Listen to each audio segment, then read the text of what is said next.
예배 제가 기도하고 시작하겠습니다. 사랑의 아버지 하나님 감사합니다. 이제 또 더위가 한풀 꺾이고 또 좀 선선한 바람이 부는 날씨들입니다. 이 날들 가운데 주님을 찬양할 수 있음에 감사드립니다. 우리 삶이 주님께 드리는 감사의 제사로 넘쳐나는 삶 될 수 있게 도와주세요. 감사드립니다. 예수님 이름으로 기도드립니다. 아멘. 함께 찬양하시겠습니다.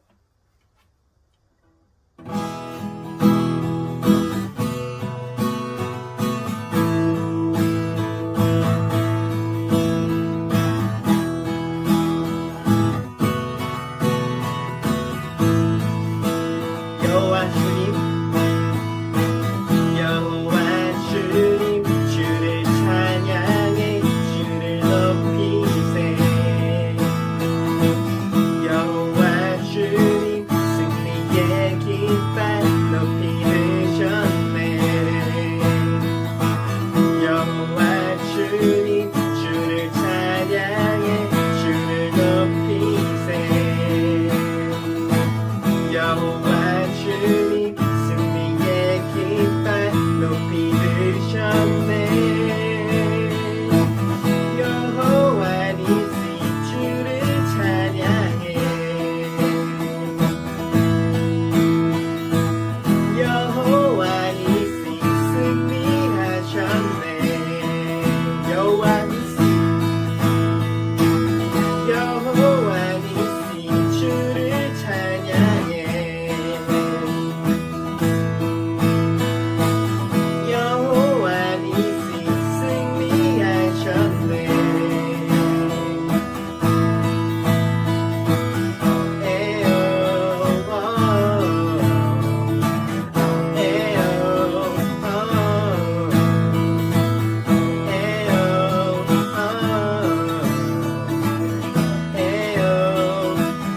여호와 주님, 여호와 주님, 주를 찬양해 주를 높이세. 여호와 주님, 승리의 깃발 높이 드셨네. 여호와 주님, 승리의 깃발 높이 드셨네. 여호와 주님, 승리의 깃발 높이 드셨네. 여호와 니시 주를 찬양해. 여호와 니시 승리하셨네. 여호와 니시 주를 찬양해. 여호와 니시 승리하셨네.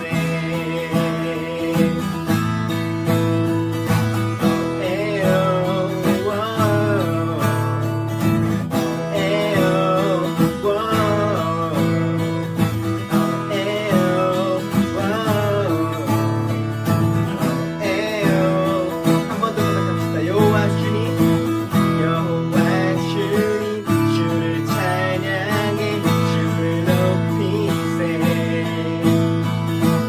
여호와 주님, 승리의 깃발 높이 드셨네. 여호와 니시 주를 찬양해. 여호와 니시 승리하셨네. 여호와 니시, 여호와 니시 주를 찬양해. 여호와 니시 승리하셨네.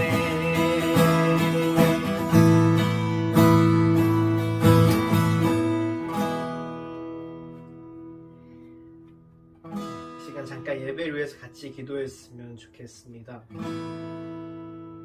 우리 삶은, 예수 그리스도를 따르는 우리 삶은 이미 승리한 싸움임을 믿습니다.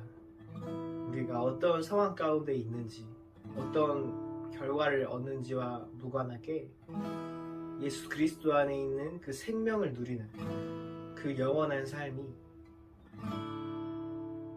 우리에게 이미 주어졌음을 믿습니다. 그 기쁨을 누리며 살아가는 우리가 되기를 원합니다. 이 시간 함께 그 승리하신 주님을 또 높여드리며 잠깐 함께 기도한 후에 제가 기도하도록 하겠습니다. 기도드리겠습니다. 사랑의 아버지 감사합니다. 주님 감사합니다. 주님의 이름을 높여드립니다. 승리하신 주님의 이름, 이미 승리하신 그 이름 가운데 우리도 참여하는 자들임을 믿습니다. 우리 상황이 어떠한가 무관하게, 우리 조건이 어떠한가 무관하게 주님께서 우리를 인도하시고 주님께서 승리하신 주님께서 우리를 이끄시기에 그 선한 손길로 우리를 인도하시기에 우리 삶은 이미 이 세상과의 싸움에서 이긴 줄 믿습니다. 주님, 우리가 그 예수 그리스도의 사랑을 따르는 자들 되게 해주세요. 성김의 본을 따르는 자들 되게 해주세요. 그래요, 그 좁은 길, 그 낮은 길을 정말 각자의 십자가 지고 힘들지라도 주님 따라갈 수 있는 자들 되게 해주세요. 사랑의 아버지 하나님 감사합니다. 주님을 알게 하시고 예수 그리스도를 아는 그 삶 가운데 우리를 초대해 주셔서 감사합니다. 아버지를 알고 그의 아들을 아는 것이 영원한 삶이라고 하였습니다. 우리가 그 포도나무의 가지가 되어 양분을 공급받으며 열매를 맺으며 물가에 심은 나무와 같이 부족함 없는 그 하나님 사랑 가운데 살아가는 자들 되길 소망합니다. 이미 승리하였음을 기억하며 세상 가운데 움츠리지 않고 담대하게 나아갈 수 있도록 도와주세요. 감사드리고 예수님의 이름으로 기도드립니다. 아멘. 우리 사도신경으로 우리 신앙을 고백하겠습니다.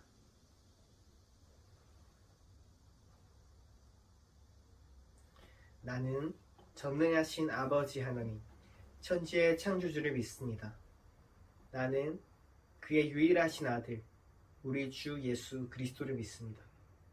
그는 성령으로 잉태되어 동정녀 마리아에게서 나시고 본디우 빌라도에게 고난을 받아 십자가에 못 박혀 죽으시고 장사된 지 사흘 만에 죽은 자 가운데서 다시 살아나셨으며 하늘에 오르시어 전능하신 아버지 하나님 우편에 앉아 계시다가 거기로부터 살아있는 자와 죽은 자를 심판하러 오십니다. 나는 성령을 믿으며 거룩한 공교회와 성도의 교제와 죄를 용서받는 것과 몸의 부활과 영생을 믿습니다. 아멘. 기도드리겠습니다. 이 명령의 목적은 깨끗한 마음과 선한 양심과 거짓 없는 믿음에서 우러나오는 사랑을 불러일으키는 것입니다. 디모데전서 1장 5절 말씀. 저희와 늘 함께 하시는 하나님 아버지, 오늘도 아버지의 사랑 안으로 함께 기도하시겠습니다. 하나님 아버지의 은혜를 감사합니다. 광복절이 지나고 이제 8월도 마지막으로 가고 있습니다. 광복 81주년이 지난 오늘날 이 나라는 정말 아직도 그 혼란 가운데 있습니다. 이 나라가 자유민주주의 시장경제, 기독교 국론으로 이제 독립되고 해방되고 또 나라가 건국된 이 나라에 아직도 친북, 친중, 좌파적인 그런 성향을 가진 사람들이 나사를 또 이제 이리저리 또 여러 가지 정책을 통해서 혼란 가운데 있습니다. 아버지 하나님, 정말 이 나라를 불쌍히 여겨 주시옵시고 우리가 먹고 사는 거에 급급하는 것이 아니라 올바른 정체성을 가지고 이 나라가 정말 어디로 어느 방향으로 가야 될지 국민들이 깨달을 수 있는 그런 나라 되게 하시고 또 그런 위정자 되게 하여 주시옵소서. 본인의 가치관과 이념을 가지고 이 나라를 다스리지 않게 하시고 정말 이 나라를 어떤 미래로 가야 될지, 저 북한에 지금 분단된 북한의 2200만 300만 동포들이 정적인 탄압과 종교적인 탄압과 정말 인간으로서 최소한의 권리도 누리지 못하고 사는 저 동포들을 바라보며 이 나라 임정이 어떤 방향으로 가야 될지를 우리가 정말 함께 고민하는, 그리고 그런 방향으로 갈 수 있는 이 나라의 민족 유정자들 되게 하여 주시옵소서. 먼저 우리가 믿음으로 돌아오게 하여 주시옵소서.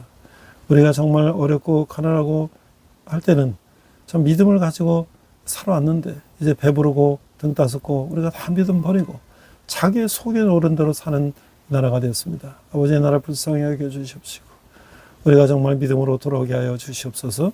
어느덧 신령과 진정한 예배게 하시며 말씀으로 은혜 받아 세상 가운데 승리하는 저희들 되게 하여 주시옵소서.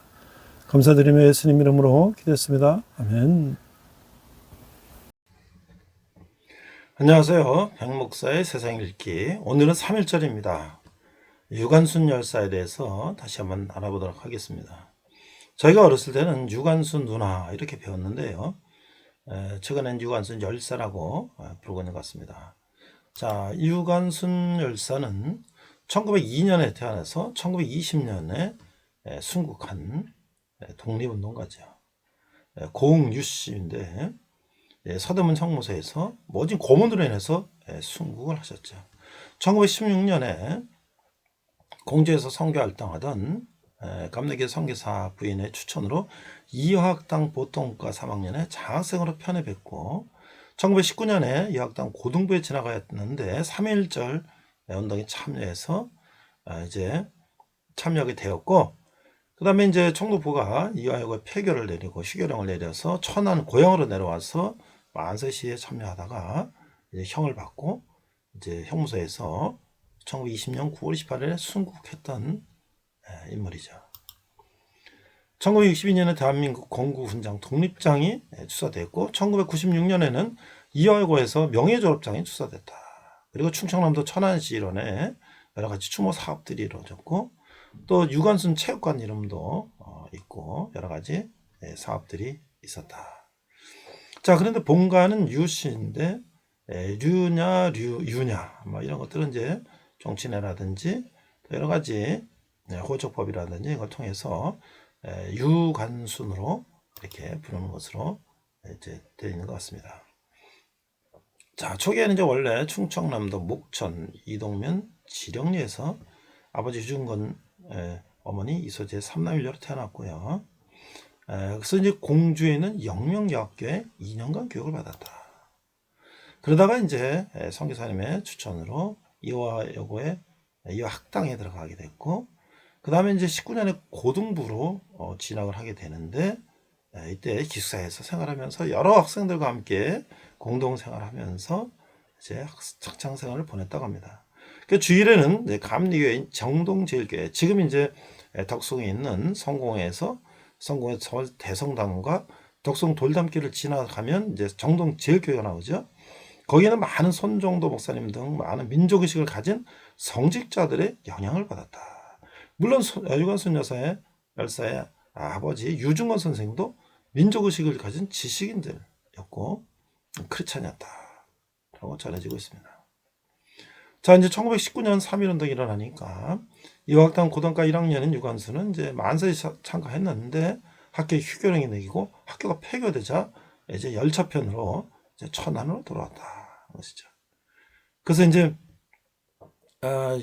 고향에 돌아온 유관순은 교회하고 이제 청신학교에 가서 서울의 독립시운동을 설명하고 천안에서도 독립운동 할 것을 이제 권유하고, 드디어 4월 1일 아운의 장터에서 장날에 많은 사람들이 모였을 때 이제 수천 명이 군중들이 독립만세를 외치도록 이제 시위를 했다. 자, 그래서 이제 아운의 장터에서 만세 운동으로 인하여 체포가 되었고, 이제 일본 헌병들은 아직 미성년자니까 범죄 사실을 밝히고 협자자를 다 얘기하면 선처하겠다라고 해결했지만 그 제안을 거절했고 이후 협력자와 시가담자를 일체 발설하지 않았다. 어린 나이에 참 대단한 그런 의지인 것 같습니다.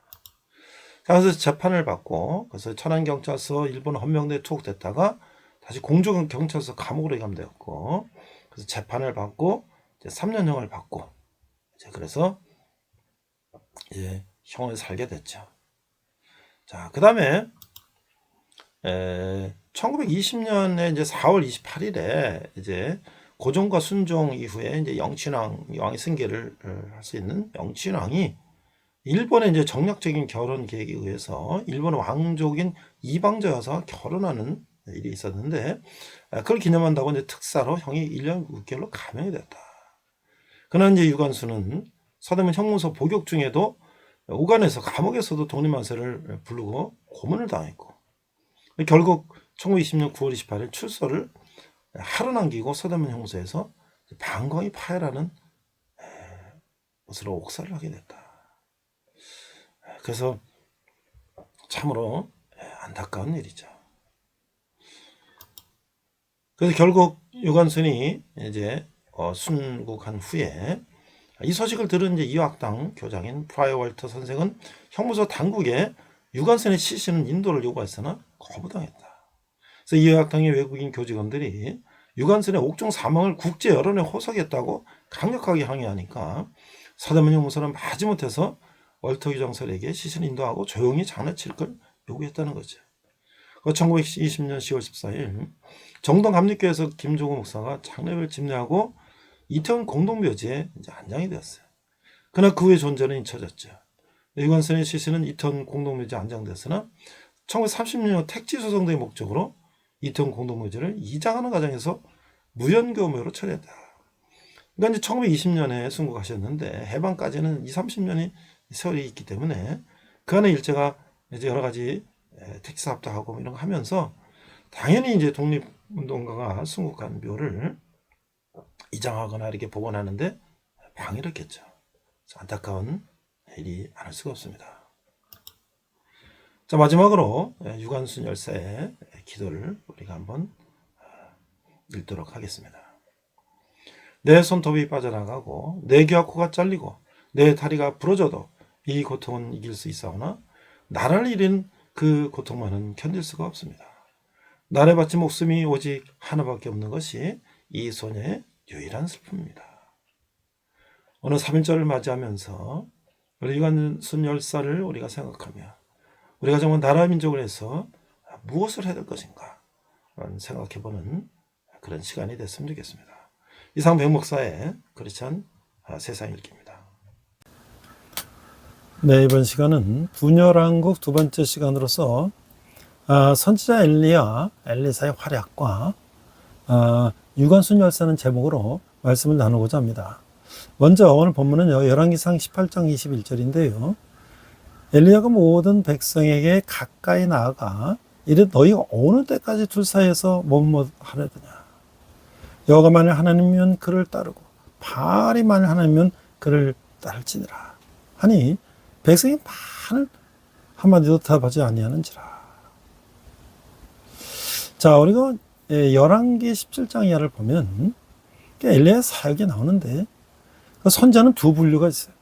행동을 통한 선자, prophet of deed와 말씀을 통한 선자, prophet of words가 있는데 행동을 통한 선자는 그들의 예언 활동을 직접 기록하지 않고 행동으로 활약하는 선자, 즉 엘리야와 엘리사 같은 선자를 말하는 거예요.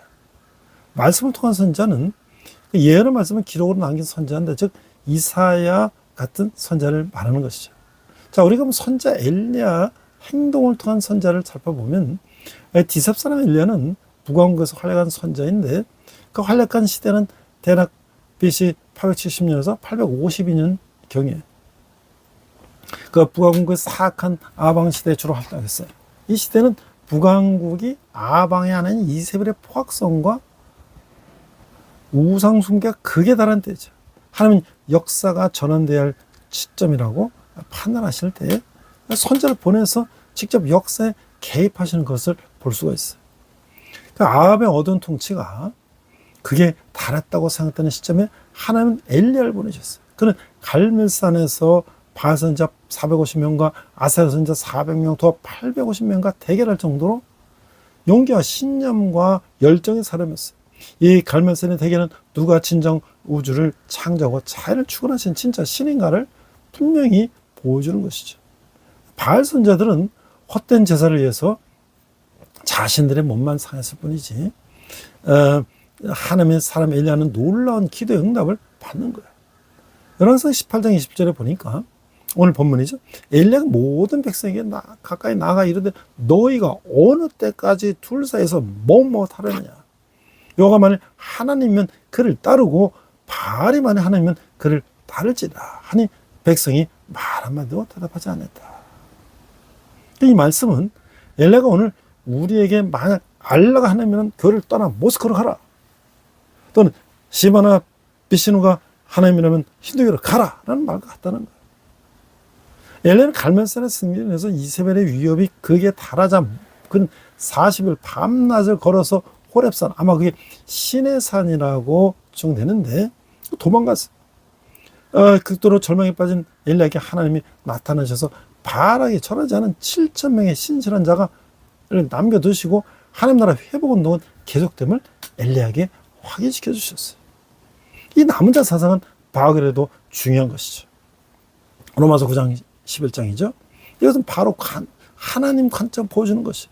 하나님 나라는 언제나 하나님의 주도하시며 섞이지 않는 신실한 하나님의 사람들에게 의해서 이루어져 가는 것을 보여주는 거예요. 이 남은 자 7,000명 중에 엘리야가 만나는 첫 번째 사람이 바로 엘리사예요. 하나님은 아람과의 싸움에서 소수의 악군대가 승리하시면 아합은 해기지 않고 오히려 아내 이세벨과 공모하여 나봇의 포도원을 강탈하는 횡포를 보이죠. 엘리야는 엘리사를 후기자로 삼고 병거 타고 하늘로 올라가는 거예요. 자, 우리가 이제 유다 왕들의 통치를 보니까 이 아합 왕은 악행에만 정신팔린 지도자예요. 북왕국 7대 왕인 그는 시돈 왕의 딸 이세벨과 정략적으로 결혼했어요. 이로 인해서 적군 아람에 대한 입장을 강화되었고 바알신과 아사라신도 함께 유입됐어요. 이세벨의 강력한 후원으로 이스라엘의 우상의 신전 단신앙들을 세워서 우상숭배의 천지가 됐다는 거예요. 이 진노하신 하나님께서 엘리야를 통해서 가문과 기근으로 경과주는 갈멜산에서 바알과 아세라 우상을 섬기는 선지자 850명을 멸절시키는 등 단호한 심판을 내리셨어요. 이 사건은 여호와만 참 하나님이신 것을 극명하게 보여준 것이었죠. 아합은 하나님의 도우심으로 몇 가지 정치적 성취도 이뤘지만 여전히 여로보암의 죄를 따르고 아모리 사람들처럼 가증하게 우상을 숭배했어요. 나봇을 무고히 죽이고 밭을 탈취한 행위와 자신 외에 상하 궁전을 짓는 행위에서 그의 죄악된 성격과 탐욕의 단면을 볼 수가 있다는 거예요. 그러나 아합은 그의 가문에 대한 하나님의 경고를 듣고 겸비하여 회개함으로 하나님께서는 그의 집에 내릴 재앙을 아들의 시대로 일단 연기하셨다는 거예요. 인간 하나님의 숨겨진 뜻을 알 수가 없죠. 그는 신정국가를 소망했으면서 하나님을 두려워하고 의지하기보다는 우상의 광신도였던 아내에 포악하고 간교한 충동과 자신의 감정에 지나치게 의존했어요. 성경 아합이 전례 없이 여호와께 악을 행하는 데만 정신을 쏟은 부적절한 지도였다고 말하고 있는 거예요. 그 이세벨, 그 우상 숭배와 악을 행한 사람이다. 그러니까 바알 숭배자 이세벨은 천의 악한 여였을 뿐만 아니라 남편까지도 우상 숭배와 극악을 행하도록 충동한 악한 아내였다. 그녀는 시돈 왕이며 동시에 바알 선지자였던 옛 바알의 공주였어요. 어릴 적부터 보고 배운 대로 그녀 자신도 바알을 숭배하는데 혼신을 다해 심히 가증하였고 450인 바알 선지자들과 자기 상에서 먹겠을 정도예요. 그 음행과 술수를 행했고 남편인 아합왕을 이끌어 바알 선지자와 숭배하도록 했어요. 그녀의 영향력이 얼마나 지대한지 남편 아합은 그녀의 악한 힘을 얻어서 이전의 모든 이스라엘 왕보다 더 하나님의 노를 격발하는 왕이 됐어요. 이세벨은 바알신과 겨루어 450인의 바알 선지자를 죽인 엘리야를 공공에 위협하여 그를 죽이기 위해서 군사를 풀어서 찾아다니게 했다는 거예요. 남편의 욕심을 채워주기 위해서 백성에게 금식을 선포하고 거짓 증인을 세워서 죄 없는 사람 나봇을 정죄한 후에 살인하고 나봇의 포도를 빼앗았어요. 이에 여호와께서 아합에게 엘리야를 보내어 네가 죽이고 또 빼앗았느냐 말씀하시면서 개들이 이세벨을 먹을지라 라고 예언하게 하셨어요. 그 연대로 예후 왕 때 그녀는 성에서 내던져서 개들의 밥이 되는 그런 최후를 맞이했던 거죠. 또한 그녀의 인도와 도움을 받은 남편 아합도 전쟁에 나가 우연히 쏜 화살에 맞아 죽었어요. 아합도 개들이 그 피를 핥는 저주받은 죽음을 맞았어요. 이 한 여인의 악한 행동이 한 남자를 망쳤고 한 나라를 우상숭배로 몰아가는 부정적인 결과를 가져왔던 것이죠. 자, 언제 우리 열왕기 하를 보면 이 열왕기 상에서 계속 남북 왕조의 죄악성을 보여주면서 결국 멸망당함으로 끝을 맺게 되는 거예요. 열왕기하는 엘리야가 승천하면서 그 선자의 자리를 엘리사에게 인계하는 것으로부터 시작되는 거예요. 엘리사의 사역은 북왕국 아시아 제의 기간 에도 계속되고, 엘리사는 엘리야가 땅으로부터 하나님의 존전으로 불말이 끄는 수레를 타고 직접 들려지는 것을 목격하고 예언자로서의 엘리야의 뒤를 잇게 되는 거예요. 하나님은 엘리사를 통해 5가지 기적을 통해 하나님의 백성을 돌보심을 보여주는데, 그 5가지면 엘리사는 과부의 기름병이 그녀의 빚을 갚기에 충분할 만큼 만들었어요. 두 번째는 아이를 못 낳는 여인이 아이를 가질 것이라고 약속했고, 세 번째는 후에 아들이 죽었을 때 그를 그녀에게 되찾아 줬어요. 네 번째는 독이 있는 음식을 먹을 수 있게 해주고, 5번째는 줄인자를 위해 음식을 공급해 주는 것들이에요. 그는 아람 왕 군대장관 나만의 문둥병을 그 5만원 콧대를 꺾어 놓은 후에 고쳐주죠. 후에 아람과 이스라엘 간의 전쟁에서 엘리사는 아람 군대가 있는 곳과 그들의 계획을 아는 일종의 초자연적인 능력을 보여주는 거예요. 궁극적으로 아람 군대가 사마리아를 포위 공격하지만 엘리사는 그의 젊은 사안에게 보이지 않는 군대가 그들을 보신다는 걸 보여주고 있어요. 엘리야와 엘리사는 그리스도가 오시기 800년 전에 살았던 선자들이죠. 그러나 그들의 삶은 시작의 영성 같은 영성을 보여주고, 현대의 신자들은 그들로부터 많은 것을 배울 수가 있어요. 엘리야의 이력은 모세의 삶과 유사한 점이 많은데, 또한 그의 선지자적 전통의 연속성을 제고하면서 모세와 후대 8세기 때의 선지자들을 연결시켜주고 있어요. 모세가 악했던 이스라엘 왕들은 그 나라를 파멸에 끌었고, BC 722년에 북왕국은 아수르에게 멸망당하죠. 유다 왕국은 그 뒤 135년간 지속됐으나 그 BC 597년에 바벨론의 느부갓네살 이 예루살렘을 공략하고 인구의 대부분을 사라져 박았어요. 사마리아 멸망과 예루살렘의 멸망 사이에 소환왕 히스기야와 요시야, 그리고 악한왕 므낫세와 암몬은 각각 남왕국의 운명에서 자신들의 역할을 이제 해냈던 거죠. 요시야 왕 때는 성전에서 우연히 발견한 율법책을 기초로 해서 광범위한 개혁이 진행돼요. 열왕기 22장 13절에 보면 이 율법책을 기초로 해서 광범위한 개혁이 진행되는데, 이 율법책은 아마 신명기 아닌가라고 이제 추정이 되는 것이죠. 요시야는 이교 신앙을 없애고 하나님 언약에 대한 그 나라의 헌신을 새롭게 하며 유월절을 다시 지켰어요. 하지만 예루살렘의 멸망 이전에 있었던 마지막 4왕들은 모두 악했고, 그로 인해 그 땅에 내린 여호와의 심판을 피할 길이 없었어요. 자, 우리가 이제 그 엘리사를 한번 살펴보면, 그 엘리사는 영적 갈급이 강한 성품을 가지고 효성이 직한 자임을 볼 수가 있었어요. 그는 또한 겸손을 겸비한 자이죠. 열왕기하 3장 11절에 보면 엘리야가 손 씻는 물을 부어줬다는 기사를 통해서 이 사실을 볼 수가 있어요. 고대 사회에서 주인이나 손님에게 손 씻는 물을 항아리에서 부어주는 일은 종들이 하게 돼 있어요. 엘리사는 종의 겸손을 가진 사람이라는 거죠. 물론 그는 강한 믿음의 소유자, 또한 무소유, 무욕심의 사람임을 알 수가 있어요.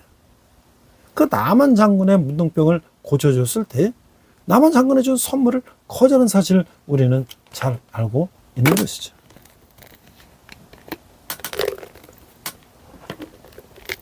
엘리야는 많은 기적을 행했어요.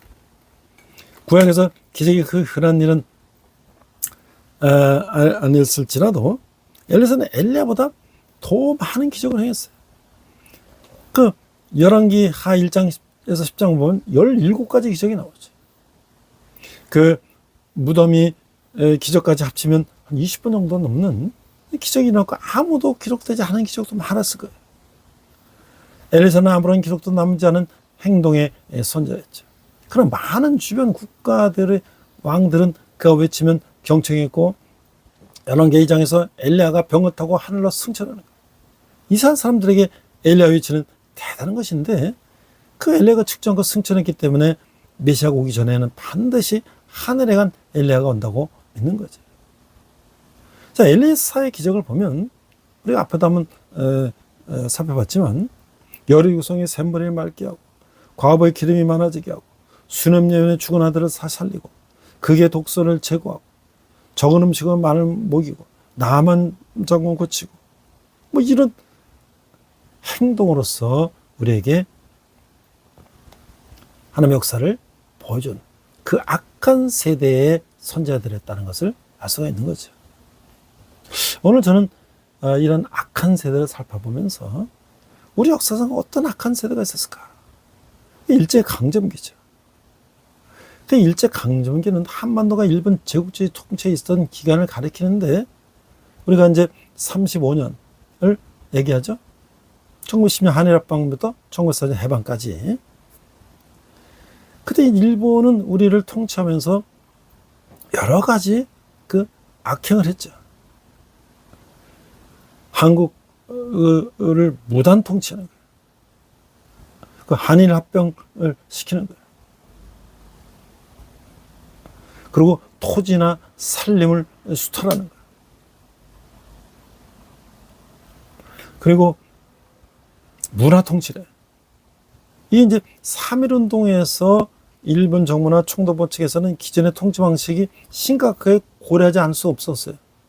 그래갖고 이제 뭐 교육 뭐 이런 식으로 문화적으로 이제 조선을 다스린 그냥 무단 통치, 무력으로 했던 것에서 이제 그런 식으로 이제 바꿨던 거죠.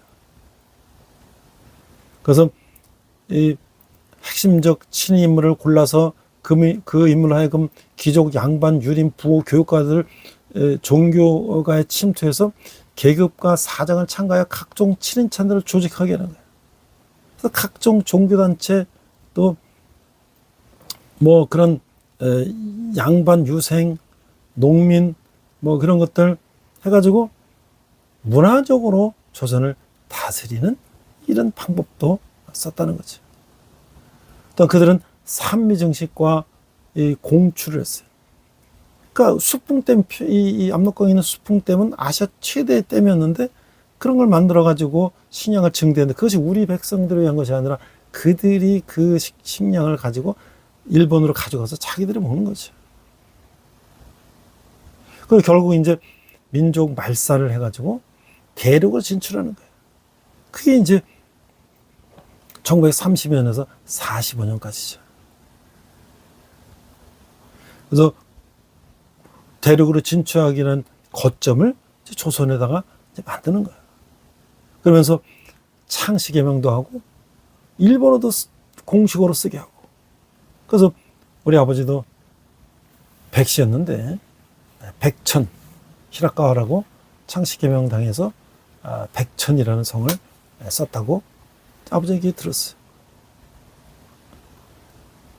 자, 그런 가운데 이제 3.1운동이 이 놀라운 역사가 있었던 거죠. 1918년 미국의 대통령 우드로 윌슨이 민족 자결주의에 감화된 한국의 지식인들을 청년층을 제1차 세계대전 직후에 전개된 세계 민족해방운동의 조류에 편승해서 대규모 해방운동을 전개했어요. 그러나 윤초등 일부 인사들은 이것을 이제 실패할 거라고 이렇게 또 얘기한 사람도 있어요. 근데 1919년 3월 1일 12시에 서울의 탁골공원에서 독립선언서를 당독하고 독립을 선언한 학생과 청년들은 수십만 명의 군중에게 대한독립 만세를 외치고 온 거리를 휩쓸어서 3.1운동은 시작됐어요. 만세훈 시인은 일제 헌병 경찰의 무자비한 탄압 속에서도 삽시간에 전국 방방곡곡 퍼져나갔고 간도 시베리아, 연해주, 미주저까지 퍼져나갔다는 거예요. 200만이 넘는 민족이 참여해서 약 2개월을 거쳐 투쟁하는 동안에 232개 부군 가운데 229개 부군에서 시위와 폭동이 일어났고 1491건의 시위를 벌였고 160개가 넘는 일제 통치 기간을 파악했어요. 그러나 사흘 만에 접어들면서 일제 집단 학살과 고문, 신문, 방화 등 무력 탄압으로 3.1운동은 차츰 사그라졌다는 거예요. 이 운동으로 정부 수립운동이 활성화되었고 항일 무장투쟁을 촉진하였고 또 독립운동의 이념과 방법론의 변화가 일어났어요. 그래서 이 사회주의 노선도 들어오고 다양한 독립운동 노선이 등장하게 됐죠. 또 이래서 운동의 주도 세력으로 학생들이 민족운동의 중심으로 활동하고 또 농민, 노동자, 여성운동이 활성화되는 계기가 됐고 이런 윤치호 등 한국인 민중이 등은 한국 민중이 희생을 했음에도 지도자들이 적극 앞서지 않은 것을 비관적으로 보게 됐다라는 기록도 있어요. 근데 여기서 우리가 어렸을 때부터 배웠던 그 유관순 열사를 다시 한번 생각해 보는 거예요.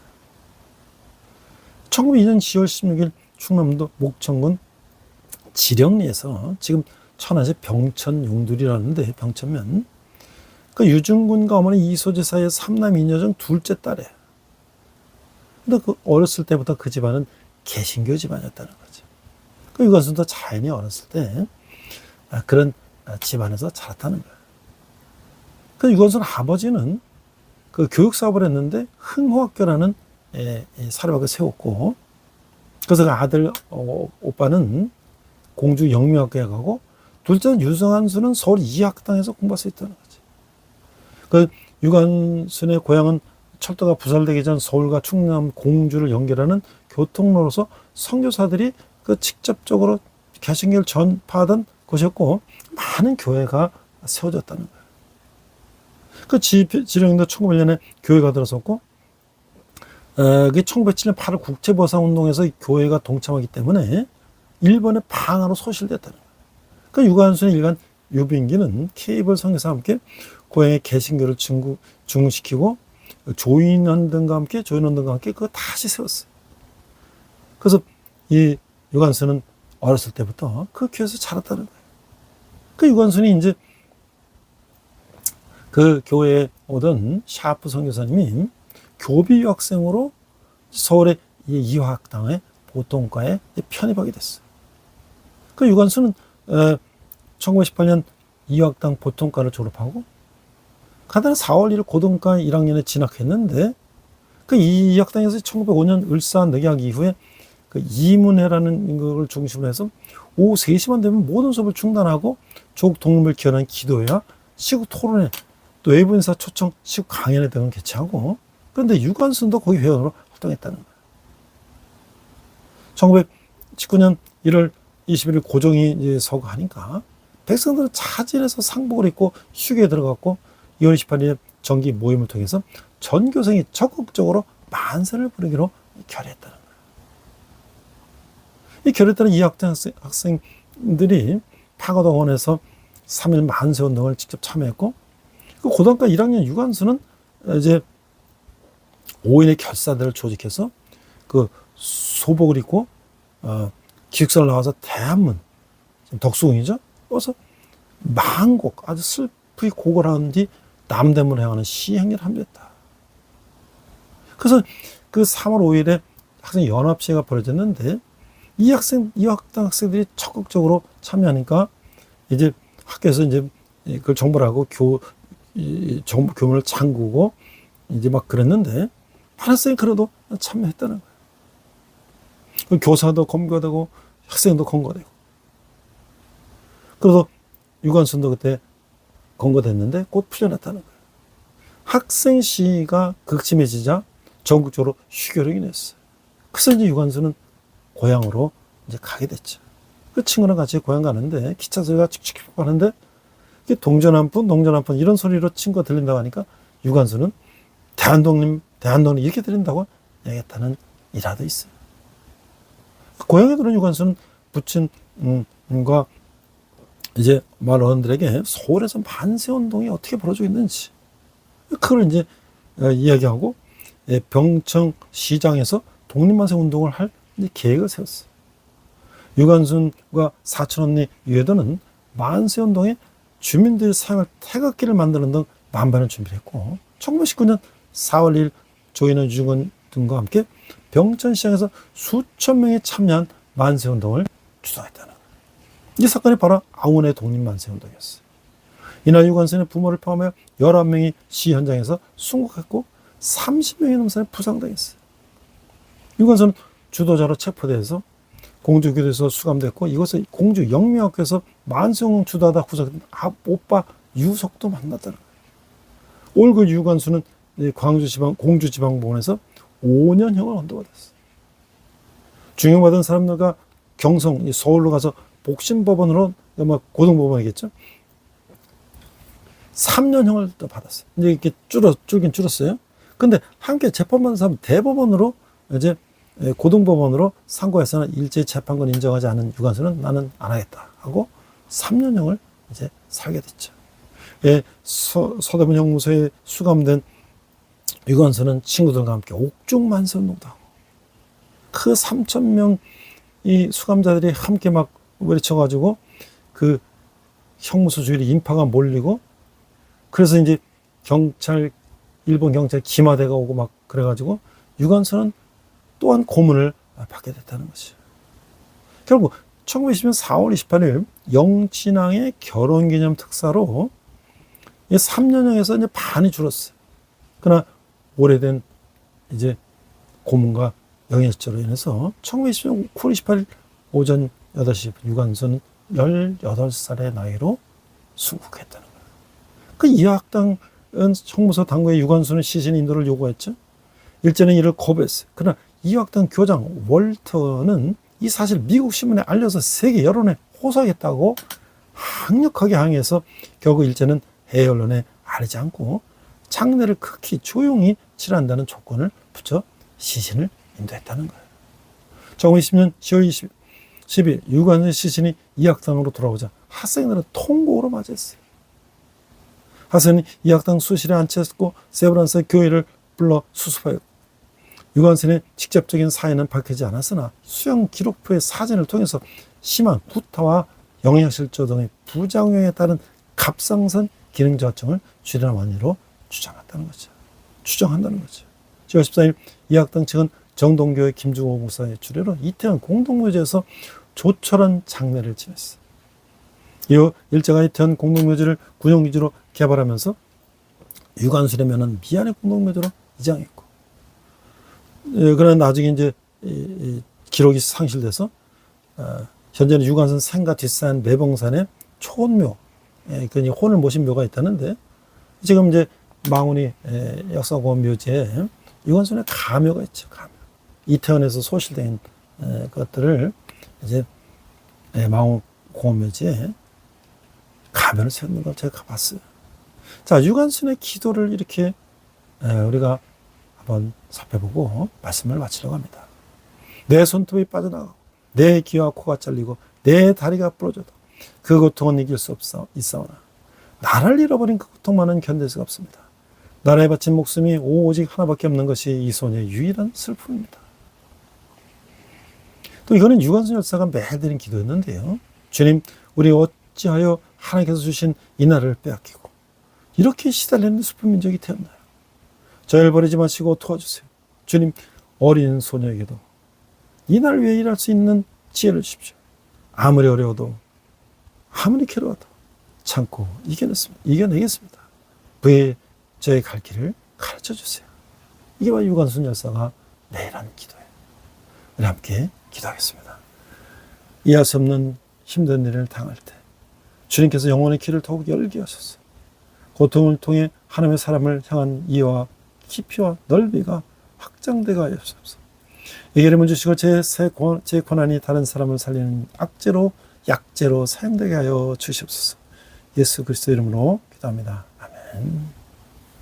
시간 내게 있는 모든 것을 찬양하시면서 함께 헌금하시겠습니다.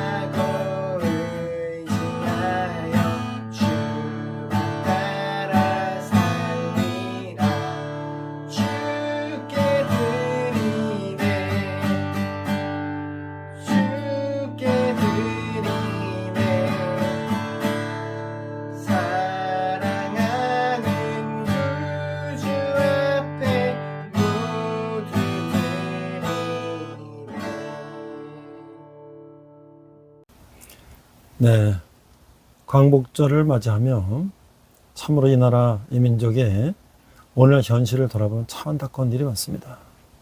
지금 부정선거로 인하여 올림픽 공원에서 많은 사람들이 청년들이 특별히 모여서 부정선거 재선거 당일투표 수도교표를 외치고 있는데 그것에 대해서 아무런 반응이 없는 대통령이나 정부 국회 다수당들은 도대체 어떻게 된 사람들입니까?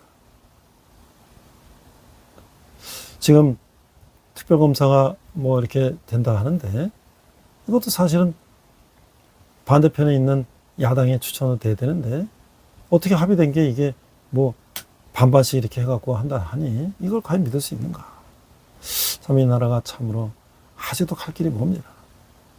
우리가 해방되고 남북 분단이 되고 지금 남북 간의 대치상이 있는 이때에 아직도 민주주의가 갈 길이 먼 이 나라를 보면서 우리가 앞으로 정말 이 나라를 위해서 더 기도 많이 해야 될 거라고 생각합니다. 저는 방학 때도 이제 복음 전하기 위해서 여러 인터뷰 콘텐츠를 만들고 여러분들에게 복음을 전하고 있습니다. 온라인으로 또 전하고 있습니다. 여러분 하신 후원은 복음이 땅까지 전하는데 귀하게 사용될 것입니다. 기도하겠습니다. 하나님 받은 일 감사해서 적은 예물 주님께 드렸습니다. 예물이 쓰는 것마다 주님의 영광이 나타나게 하시고 이 복음이 땅끝까지 이루어 전하는데 귀하게 사용되게 하여 주시옵소서. 지금은 우리 주 예수 그리스도의 은혜와 하나님 아버지의 극진하신 사랑과 성령님의 가망도 역사하시며 자, 이 나라의 민족을 어떻게 우리가 정말 하나님 보시 합당한 나라가 되기를 위하여 함께 기도하며 또 그런 나라가 되기를 다짐하며 행동하는 함께 예배된 모든 성도들의 열방의 백성과 선교사님들의 특별히 북한에서 고통받는 북한 동포들의 지금부터 영원토록 함께 하시기를 간절히 축원합나이다. 아멘. 우리 함께 선한 은혜로 찬양하시면서 한 주간 승리하시기 바랍니다. 우리 이 시간 선한 능력으로 함께 찬양하시면서 결단의 시간 갖겠습니다.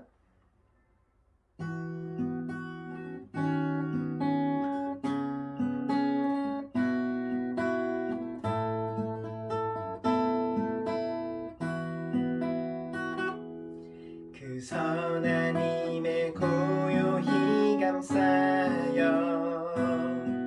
그 놀라운 평화를 누리며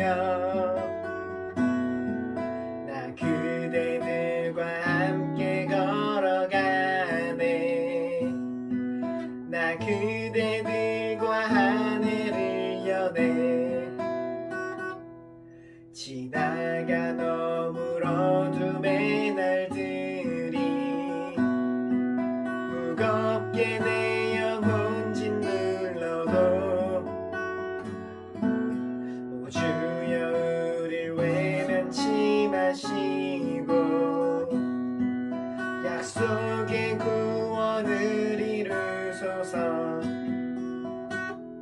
그 선한 힘이 우릴 감싸시니 믿음으로 일어날 일 기대하네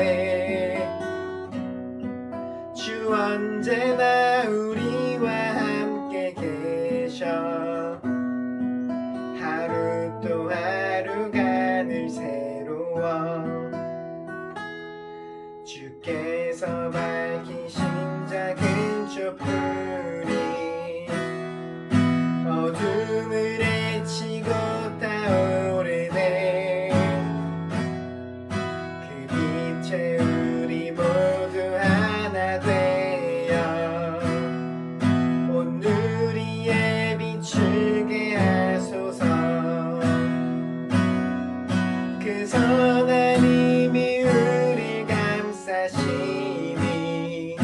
믿음으로 일어나리 기대하네.